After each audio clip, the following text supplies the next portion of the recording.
हरिओम प्रिय दर्शकों, यदि आपकी कुंभ राशि या कुंभ लग्न है तो ये वीडियो आपके लिए। और इस वीडियो में हम जानने वाले हैं कि तेजी के साथ बदलाव होने जा रहा है 11 मई 2026 को। इससे अब क्या प्रभाव होने वाला है, जीवन में हमारे क्या बदलाव होने जा रहा है, इस परिवर्तन के साथ ये जानेंगे। हम बात कर रहे हैं मंगल की। मंगल का नक्षत्र परिवर्तन होने जा रहा है और ये नक्षत्र परिवर्तन उस नक्षत्र पर होने जा रहा है जो कि नक्षत्रों में पहला नक्षत्र है, यानी कि अश्विनी नक्षत्र पर। अश्विनी नक्षत्र एक ऐसा नक्षत्र है जो कि उपचार का, उन्नति का, नई शुरुआत का, जीवन में बदलाव का और सफलता का नक्षत्र माना जाता है। तेजी के साथ निर्णय लेने वाला नक्षत्र माना जाता है। इस नक्षत्र के जो प्रभाव हैं बहुत तेजी के साथ देखने को मिलते हैं। और वहीं पर मंगल जो कि पुरुषार्थ, तेज, अग्नि तत्व प्रधान मंगल है। मंगल सेना, सुरक्षा इत्यादि ऐसे पुरुषार्थ कार्यों के अधिपति माने जाते हैं। तो एक तो नक्षत्र भी अग्नि तत्व प्रधान हो जाता है और मंगल भी, तो ये दोनों ही बड़ी शीघ्रता के साथ रिजल्ट देते हैं। तो जब अब दोनों का प्रभाव मिलेगा, यानी नक्षत्र और ग्रह का प्रभाव मिलेगा, तो यहाँ पर जो हमें मिलना है वो बड़ी तेजी के साथ देखने को मिलने वाला है। कई बार ऐसा होता है कि हम सुनते हैं कि ये नक्षत्र गोचर काल हो रहा है या राशि परिवर्तन हो रहा है या इत्यादि इत्यादि, कोई योग संयोग बन रहा है, उसका रिजल्ट हमें इस समय मिलने वाला है। परंतु कई बार वो रिजल्ट मिलने में समय लग जाता है, काफ़ी देरी हो जाती है। परंतु इस नक्षत्र गोचर काल का जो प्रभाव बड़ी शीघ्रता के साथ मिलता है। इस नक्षत्र के, अश्विनी नक्षत्र के देवता बड़े विशेष हैं, वो हैं अश्विनी कुमार, यानी देवताओं के डॉक्टर हैं। ये वैद्य हैं, 2 जन हैं, अकेले नहीं अश्विनी कुमार, 2 हैं अश्विनी कुमार ये।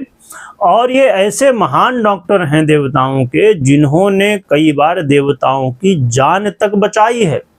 तो ऐसे विशेष देवता हैं इसके।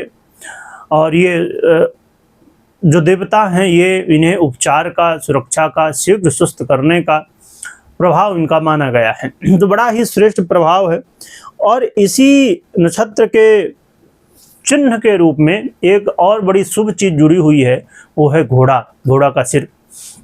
तो घोड़े को आप जानते हैं कि तेजी का, सफलता का और जीवन में प्रगति का, उन्नति का एक ऐसा, अब देखिए, कहीं पर आपने कभी न कभी ये ध्यान दिया हो यदि, कि कई घरों में, कई ऑफिसों में घोड़ों की फोटो लगी होती है। तो घोड़े को सफलता का कारक माना गया है, चिन्ह शुभता का माना गया है। तो इसीलिए घोड़े का ये प्रतीक चिन्ह इस नक्षत्र के विशेषता को और भी बढ़ा देता है। तो बहुत ही श्रेष्ठ नक्षत्र कहला जाता है। यहाँ पर एक थोड़ी सी मतभेद की स्थिति है कि केतु इसके अधिपति हैं इस नक्षत्र के, जिसकी वजह से थोड़ा सा मंगल का जो प्रभाव है वो परिवर्तित हो जाता है। क्या प्रभाव मिलने वाला ये जान लेते हैं। इस समय आप यदि इंटरव्यू वगैरह दे रहे हैं, परीक्षा प्रतियोगिता में भाग ले रहे हैं, खेल कूद से जुड़े हुए हैं, तो ऐसे कामों में आपके लिए काफ़ी सहयोगी मंगल हो सकते हैं।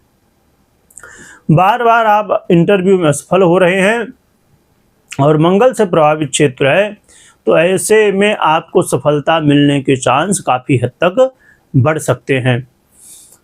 मंगल का नक्षत्र गोचर काल आपके जीवन में कई ऐसे बदलाव जो कि तेजी के साथ देखने को मिलेंगे, तेजी से बदलाव होंगे। और कई बार इस बदलाव को समझ पाना भी मुश्किल हो जाता है। हम सोचते हैं कि क्या हो रहा, कैसे हो रहा, तब तक बदलाव हो चुका होता है। यहाँ पर देखिए, बड़ी विशेषता ये भी देखने को मिलती है कि यहाँ से आपको कई बार छोटी बड़ी यात्रा भले ही नहीं, पर छोटी यात्राओं का मौका भी मिल जाता है। आपके करियर में भी इसका काफ़ी पॉजिटिव प्रभाव देखने को मिलने वाला है और मान सम्मान में वृद्धि भी होने वाली है। एक बहुत ही महत्वपूर्ण विषय ये है कि जो लोग मीडिया, सोशल मीडिया से जुड़े हुए हैं, ऐसे लोगों को बड़ी तेजी के साथ अपने कंटेंट में सफलता मिलना शुरू होगी यदि वो मंगल से जुड़ा हुआ है। तो ऐसे सोशल मीडिया इन्फ्लुएंसर के लिए अब काफ़ी तेजी के साथ मीडिया, सोशल मीडिया ऐसे लोगों के लिए बड़ा ही अच्छा अवसर प्राप्त होने जा रहा है। देखिए, यहाँ पर विचारणीय बात, एक बहुत ही महत्वपूर्ण बात यह है कि एक तो अश्विनी नक्षत्र में मंगल का गोचर और उसी के साथ राशि परिवर्तन भी होने जा रहा है। तो ये गोचर काल बड़ा ही श्रेष्ठ हो जाता है राशि परिवर्तन के दृष्टिकोण से भी और नक्षत्र परिवर्तन के दृष्टिकोण से भी क्या हम उपाय कर सकते हैं जिससे हमें अच्छे परिणाम देखने को मिले। तो बहुत ही सरलता से आप उपाय कर सकते हैं, बहुत ही प्रभावी उपाय है, वो है हनुमान जी की आराधना करना। तो हनुमान जी की खूब आराधना करिए, तुलसी भी चढ़ाइए हनुमान जी को और सेवा करिए जो भी जैसे भी आपसे बन पाए। और इसके अलावा आप चाहें तो 3 मुखी रुद्राक्ष धारण कर सकते हैं, जो कि बड़ा ही प्रभाव देने वाला माना जाता है। तो ये कुछ उपाय हैं जो कि आप कर सकते हैं। बाकी आपको अपने पर्सनल कुंडली विश्लेषण के बाद ही निर्णय लेना चाहिए, ना कि गोचर के आधार पे। कमेंट में हनुमान जी की जयकारा लगाइएगा, स्मरण करिएगा। वीडियो देखने के लिए बहुत बहुत धन्यवाद।